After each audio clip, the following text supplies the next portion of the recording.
Let's go back to this depression. Why didn't you never tell me about this depression thing, man? Oh, I think it reverts back to us as black men. We don't talk and discuss enough things a lot.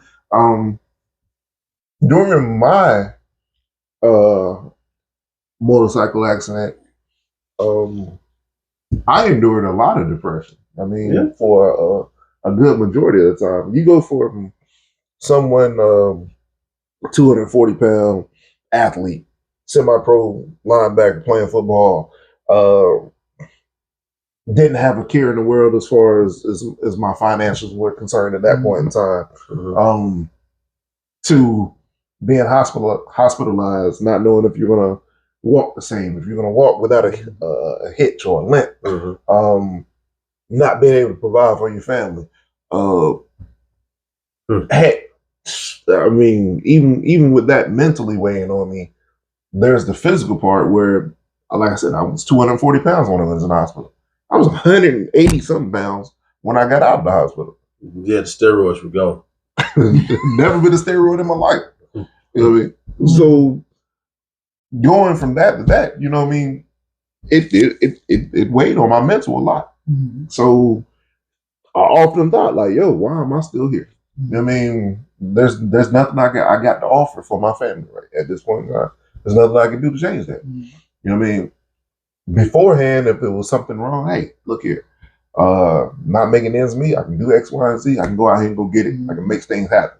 At this point, my body physically, I cannot do it. Cannot do it. I left the hospital in a wheelchair. You know what I mean? I was confined to a recliner when I got back. I didn't eat for 30 days, solid foods when I got back home. So a lot of these things are weighing in on me, and I'm trying to figure out, like, why can't I eat? You know what I mean? My body's completely different. I'm a completely different person than I was 30 days ago before several surgeries to make it. And again, I'll go into this later. It's another story for another podcast, but getting into a motorcycle accident, I break everything on the left side of my body. In a nutshell, you know what I mean? And I am not the same person that I was before I went to the hospital. But so yeah, I was depressed. You're not the same person now either. No, definitely not. I'm so glad he can't play basketball no more. Yeah, because I was a hell of a basketball player. I played in the city league here in Greensboro. You think he was playing football on the basketball court. So if anything positive came out of that accident, he's no longer killing anybody on the basketball court. Never, and and basketball was a great thing to me. You know, I love basketball. Football was my first passion and joy, but basketball I love because I was such a natural athlete. And I played against this guy in basketball plenty of times at our job. And I was just a force to be reckoned with, sir. A force to be reckoned to be wrecked by. But yeah, depression is real, man. I've had my bouts. I don't even know if we can call it depression because, well, it probably is because it comes in many different stages and forms. And we a lot of times can't sit around like this and talk to other black men about depression, or even black women, or even women. Period. At that time, who could I call and say, "Hey, man, I feel really down on myself about me not being able to walk"? You could have called me, dog. I'm here for you. Always been here for you, dog. You know what?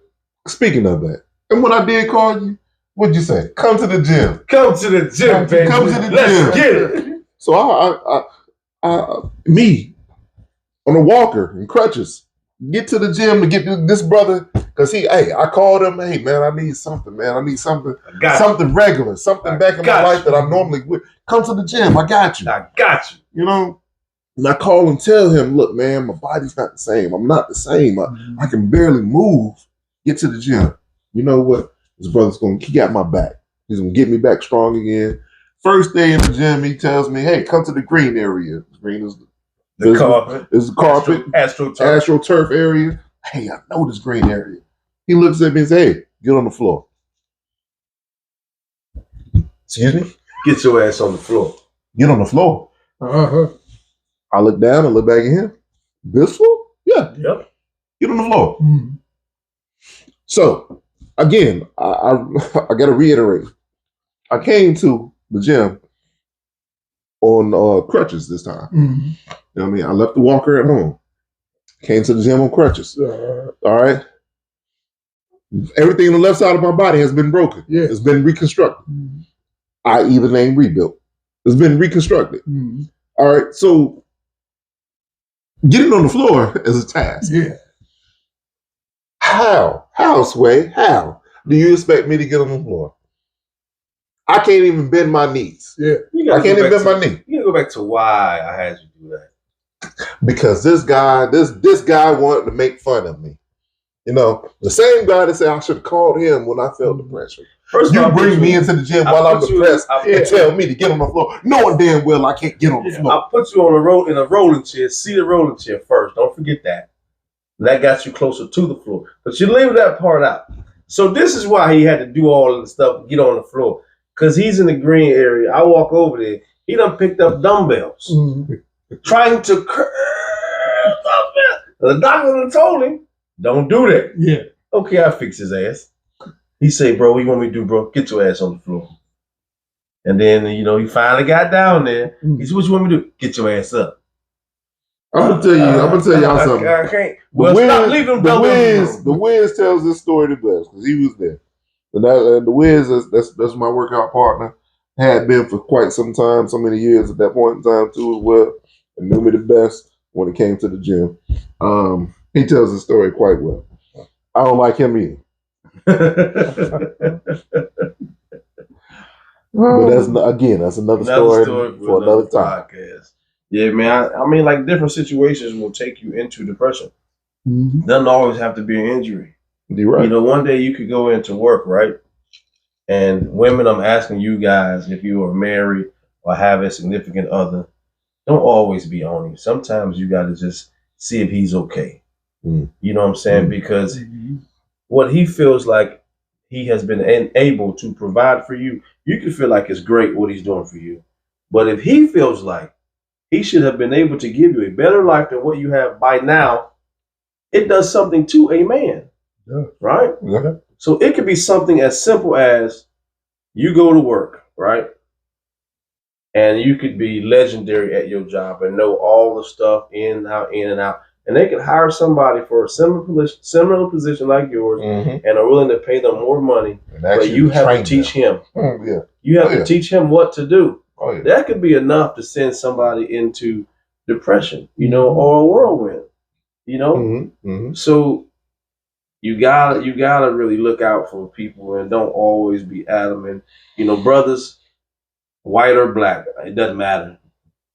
The brotherhood is amazing. We got to keep it amazing. Don't be too proud to talk to your brothers, and don't be too arrogant to listen to your brothers with the arrogance of, well, shit, he well off. I ain't going through that. He ain't going through. Nah, listen to him because you never know. What push him off the edge. I had a homie tell me one time, and I looked up to him all my life that I don't know how many times he put the bullet in the pistol, put it to his head, and pulled the trigger. Mm. If you don't know how many times he did that, now he got to have a revolver. Got to. He ain't got but so many opportunities. What's the only thing that stopped that gun from going off so he could kill himself? Ain't but one person. Mm-hmm. Not even a person. Maybe one person. One entity that could have made that happen. Yeah. You know what I'm saying? So I mean, depression is real, man. I've been depressed after a wreck. I've been depressed after losing a job. I've been depressed over different things. Sometimes I look at stuff and it might depress me because I'm not who I used to be or who I feel like I should be right now. Right now. You know what I'm saying? Like I feel like I should just be well off. Who's stopping you from getting well off or being well off? See, that's the thing. I feel like it's me that's stopping me. Slap yourself for it. I can't do it. I hurt. I ain't that depressed now. I ain't that depressed now. You know what I'm saying? Yeah. But sometimes, you look at it and and you just can't figure it out. But it might take one person to say, hey, have you ever tried this, or it ain't that bad? And that might be enough to put you over the hump. Don't be that person that, hey man, I ain't gonna tell him nothing because I don't want him to catch me. If I make my brother just as successful as me, then we both have become more successful. If I'm a thousandaire and I got some information that makes my brother a millionaire, you think he's not gonna bring me up to be a millionaire too? That's normally how it should go. That's how it should go. But most people be thousandaire and be like, hey man, I want to learn how to do what you do. Nah, I ain't gonna teach you. Oh, I got you. I'll call you. You become competition. Right, I'll call you. If it's competition, the best person gonna win anyway. Yeah. If it's competition. There you go. You know what I'm saying? You make it a playing field. That's my play on depression, man. I don't really go into it, but you know, it's strong. I mean, I know what you're saying. I fell and hurt my back in 2010 and stuff. I was out of work for 4 years. Right. And stuff. Got a lawyer. Talk to the doctors. What you do for a living? You ain't gonna be able to do that no more. So. I understand what you're saying, not being able to provide for your family and stuff. You got to figure it out. And it always sticks. I mean, you might get over it, but that depression is still there, Somewhere. Yeah. And stuff. Like I say, like I got emotional when I crossed, because I felt myself going back into that hole. And, and to see my brothers there for me, I got my cuts, and I see my family come up. Hey, it's not that bad. You got people here that love you in your corner. I had a lot of people that said, "Oh yeah, we're your friends," but you didn't see them until they need something. Right. Nobody came by. Hey man, I just came back to kick it with you. Right. Deny that. Well, why would I come by your house and kick it with you always trying to kick me out? Call you all the speakers. Blah, blah, blah, blah. Always talking. Always. Yes, sir. Yeah. That's how you know he lying when his voice get all high pitched like that. That's how you know he lying. Yeah. Hey man, I wish you could sing one of them old Negro hymns like you could sing. What's that song you sang? We was in